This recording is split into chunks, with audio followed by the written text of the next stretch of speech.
Yo, what's up everybody? So I want to have a conversation with you guys about something that happened in the latest Boruto chapter, which is whether or not Jigen actually took over Kawaki's body. And I want to say this right now for the anime only viewers. If you, for whatever reason, are not reading the manga, I know everyone has their preferences, but what I'm going to say is this. I'm going to make a very passionate plea to you guys to at least consider reading the Boruto manga. Now, when I say that it's absolutely on fire, you can take the most hype moments, from the Boruto anime and what the manga has been doing for the last year and a half, completely stomps on everything you've seen in the anime so far. That's including the Naruto versus Sasuke, or excuse me, the Naruto and Sasuke versus Momoshiki fight. That includes everything you saw with some of the most hype moments that happened after that. Like, the anime has nothing compared to what's going on with the manga right now. And you're getting answers to the questions of why Boruto and Kawaki are fighting when Konoha was destroyed, what's going on with those markings on Boruto. Like, you're getting a lot of answers. And so I would strongly implore that you at least consider reading the Boruto manga. But with that being said, if you're still here, I'm going to assume you're okay with spoilers. Now, when it comes to whether or not Jigen took over Kawaki's body, that was a theory that I'll be the first one to say I was not a big fan of it. And if you are one of those people, I know there are quite a few of you, it was actually surprising me, there were quite a few of you who said, no, I really think Jigen has taken over Kawaki's body. And I'm like, what the hell do we have to go off of that of, besides the fact that Jigen refers to him as a vessel? And I was like, I really don't see something like that happening. If you are one of those people that came to that conclusion, I tip my New York Yankees hat to you. You are a great prognosticator. Matter of fact, if you follow me on Twitter, you know I am a huge New York Giants fan. I would give you the Saquon Barkley jersey off my back right now if one of you guys was in front of me. I am so glad that there are so many people in the community who have rightfully said that that is Jigen who Boruto is fighting, that it's not actually Kawaki. And I gotta say, man, like, after this chapter, seeing how Jigen's body's breaking down, how Jigen is referring to Boruto and Kawaki as vessels, karma vessels that are being slowly brought along, and the fact that Jigen in the last chapter was absolutely shocked that Kawaki, his body, had managed to adapt as fast as it did in chapter 36 to the point where he's sprouting a horn. Like, this is nuts. This is nuts, but I definitely think you guys hit this completely out the park. Jigen has taken over Kawaki's body, and there's so many questions I have now. There's so many questions. Like, I brought this up in the chapter review, but one of the things I definitely said over and over was, yo, are we seeing a situation where we're finding out what happens when the body has more chakra in it than it can actually control, than it can actually handle? Because the human body has a certain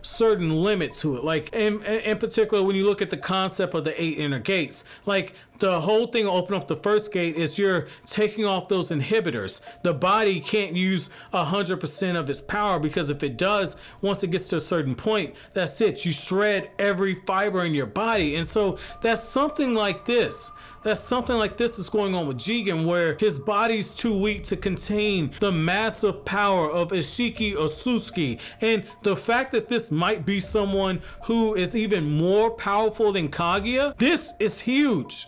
This is huge. And if Kawaki's body is powerful enough to where he can contain that power, now that's going to be some plot bullshit. I'll be the first one to tell you that's going to be some plot bullshit. But the fact that Kawaki's body can handle and Jigen's can't, that lets you know right away that Boruto has to raise himself up to a completely different level. Like, I've talked about this in another video. This is very similar to what's going on in Star Wars, where as the darkness rises, the light rises up to match it. And so the fact that Kawaki is having his body taken over by Jigen, and Kashin Koji says that Boruto, not Kawaki's karma, but that Boruto's karma is going to be the answer to taking down Jigen. I love this idea. And in particular, I love the fact that we're actually seeing something that we never got to see in the Naruto franchise, which is, what if Orochimaru took over Sasuke's body? Like, having Naruto have to fight Sasuke, knowing that his friend's forever gone. You have that situation now where if Jigen is inside of Kawaki when he destroys Konoha, and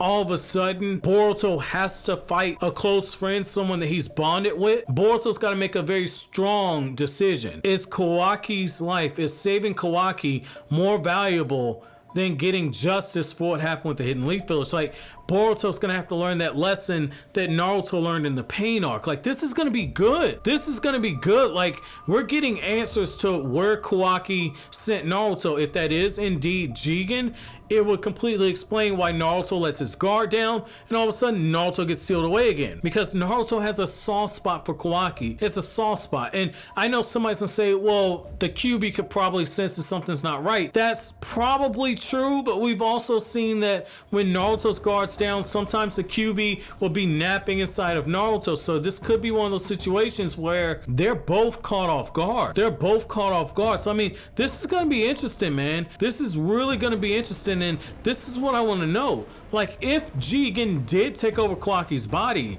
are we seeing one of those situations where all of a sudden Jigen, because he has Kawaki's body, because Kawaki's body can contain the full power of the Sasuke, is this gonna be a situation where Kawaki's gonna be more powerful than Jigen? Like, this opens up more questions. This opens up a lot more questions, man. Like, we all asked, like, where was Sasuke during Kawaki's invasion? He might be going into that dimension to try and get Naruto out of there. Like, I made a video almost a year ago saying, where was Sasuke during where was Sasuke during Kawaki's attack? And I said that it's very possible that if Naruto sealed away, Sasuke is out looking for him. So, I mean, this is gonna be good.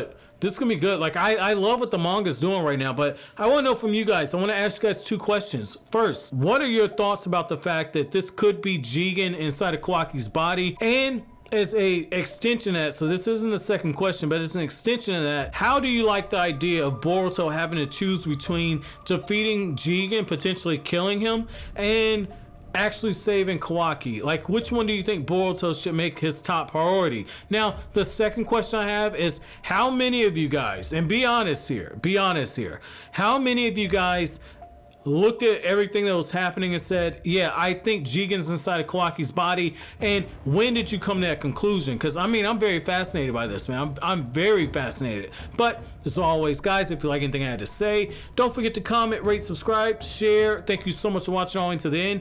Have an awesome day, guys.